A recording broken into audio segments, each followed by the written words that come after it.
alamin. Wassalatu wassalamu ala sayyidina Muhammadin wa ala alihi washabihi ajma'in. Alhamdulillah, bertemu lagi kita dalam siri syarahan kitab Zakhirah Al-Musharrafah. Pada kali ini kita membincangkan doa keluar daripada rumah. Jadi bismillahirrahmanirrahim. Doa keluar dari rumah. Bismillah, amantu billah, tawakkaltu 'ala Allah, wala haula wala quwwata illa billahil aliyyil azim. Jadi alhamdulillah, rumah adalah kediaman ataupun tempat yang paling kita rasa selamat dalam kehidupan kita. Maka kebiasaannya seseorang itu akan merasakan di rumahnya lah tempat yang paling selamat. Dan rumah adalah satu anugerah daripada Allah Subhanahu wa taala yang patut kita hargai. Jadi Allah Subhanahu wa taala berfirman, wallahu ja'ala lakum min buyutikum sakana, suratul Nahl, iaitu dan Allah telah menjadikan bagimu rumah-rumah kamu sebagai tempat tinggal untukmu. Maka rumah adalah tempat yang kebiasaannya seseorang itu akan rasa lebih selamat dan paling selamat berada di dalam rumahnya. Dan bila kita keluar daripada rumah, kebiasaannya seseorang itu terdedah dengan berbagai risiko dan bahaya yang berada di luar rumah bila kita melangkah keluar daripada rumah. Risiko ini sama ada yang pertama daripada diri kita sendiri. Na'udzubillah, mungkin seseorang itu ditakdirkan Allah terjatuh ataupun terpijak sesuatu yang tajam, contohnya na'udzubillah. Ataupun risiko itu daripada orang lain. Sama ada datang orang lain yang menyakiti dia, sama ada dengan sengaja ataupun tak sengaja, dengan niat ataupun tanpa niat, na'udzubillah. Ataupun kemungkinan seorang itu terdedah dengan bahaya binatang-binatang dan haiwan-haiwan. Kemungkinan ada haiwan yang berbisa datang kepadanya, na'udzubillah, ataupun binatang buas yang datang menyerang kepadanya. Dan tidak syak lagi yang keempat, antara risiko bila mana seorang itu berada di luar rumah, terdedah kepada godaan dan hasutan syaitan yang sentiasa menghasutnya untuk membuat pelbagai jenis keburukan. Maka pertama sekali kita bila keluar daripada rumah, sebagai adabnya ialah kita keluar dengan kaki kiri. Kerana kaedahnya bila kita keluar daripada satu tempat yang mulia, tempat yang kita hormat, maka kita keluar dengan kaki kiri. Seperti mana kita keluar daripada masjid dengan kaki kiri, maka kata para ulama begitu juga dengan rumah. Kita jadikan rumah kita ni sebagai tempat yang mulia, tempat di dalamnya kita menunaikan perintah Allah Subhanahu wa taala, dan rumah itu adalah anugerah daripada Allah Subhanahu wa taala. Maka kata para ulama, sayugianya untuk kita keluar daripada rumah dengan kaki kiri. Dan doa yang diajar oleh Nabi SAW ini sangatlah besar faedahnya bila kita amalkan.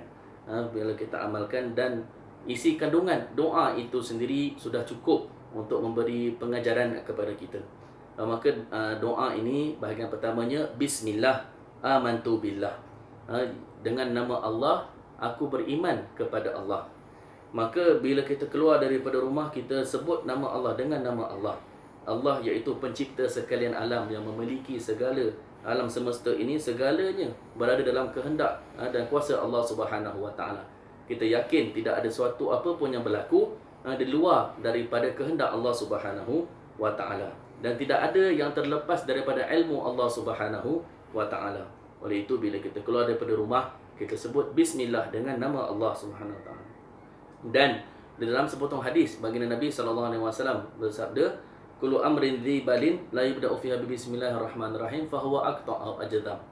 Setiap perkara yang baik kalau tidak dimulakan dengan bismillah, maka akan terputus keberkatannya. Maka bila kita keluar daripada rumah, macam-macam kita punya program kita punya rancangan, kita nak pergi ke sana, kita nak pergi ke sini. Maka sepatutnya setiap perkara yang kita lakukan itu adalah kita mulakan dengan bismillahirrahmanirrahim. Bila kita nak masuk kereta, kenderaan kita, baca bismillah lagi. Nak buat sesuatu, kita baca bismillah. Buat itu, baca bismillah.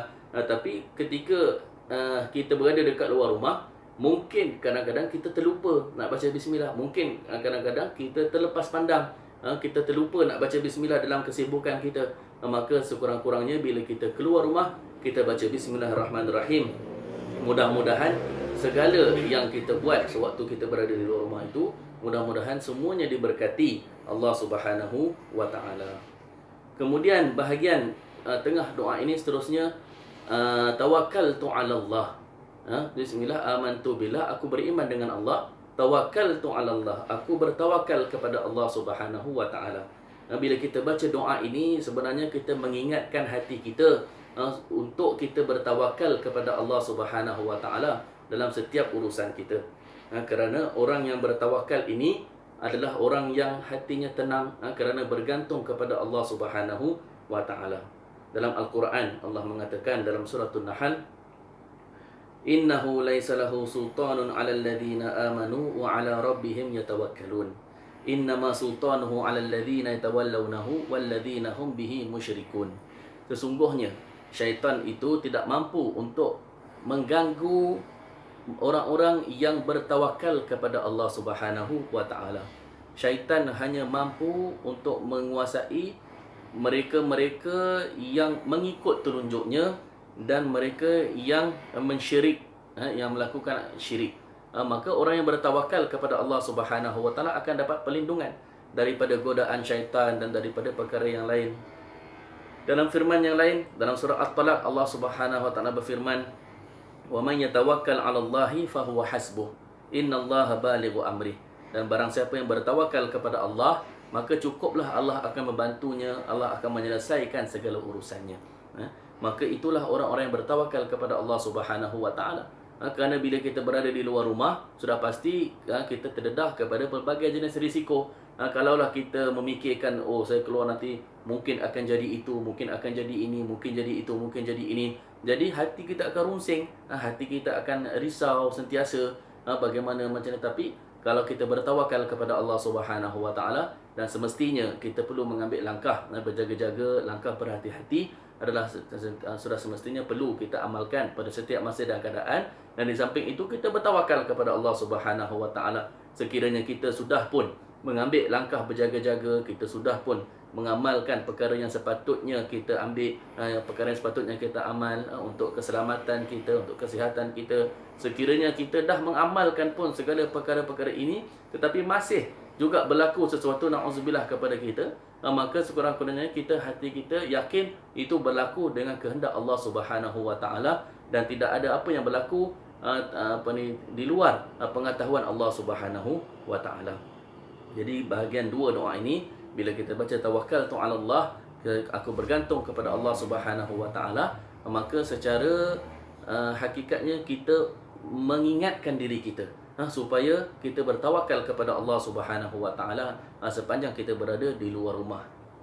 Dan bahagian yang terakhir doa ini, wala haula wala quwata illa billahil aliyyil azim. Dan tidak ada daya dan upaya melainkan pada Allah Subhanahu wa taala.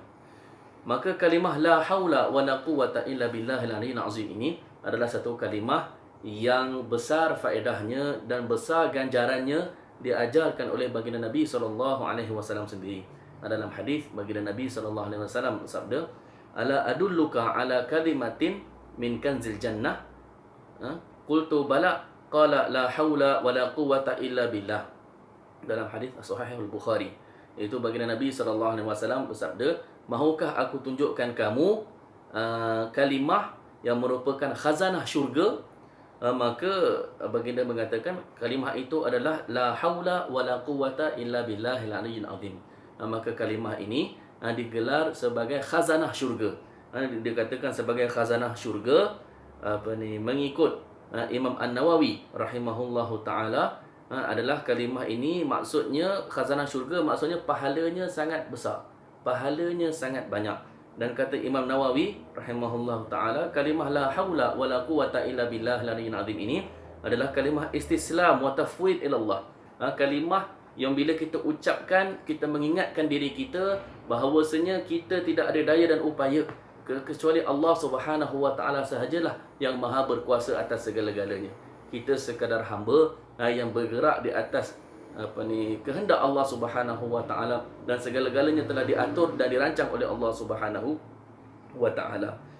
Dan bila mana kita sebut kalimah ini la haula wala quwata illa billahil aliyyil azim, merupakan satu iktiraf, kata Imam Nawawi, satu pengakuan la sani'a ghairuhu, kita mengaku bahawasanya tidak ada pencipta selain daripada Allah, wala radda li amrihi, dan tidak ada yang dapat menolak kehendak Allah Subhanahu wa taala, wa annal 'abda la yamliku syai'an minal amr, dan kita iktiraf bahawasanya kita adalah seorang hamba yang tidak memiliki apa-apa melainkan dibantu oleh Allah Subhanahu wa taala. Maka dan kalimah la haula wala quwata illa billah al azim.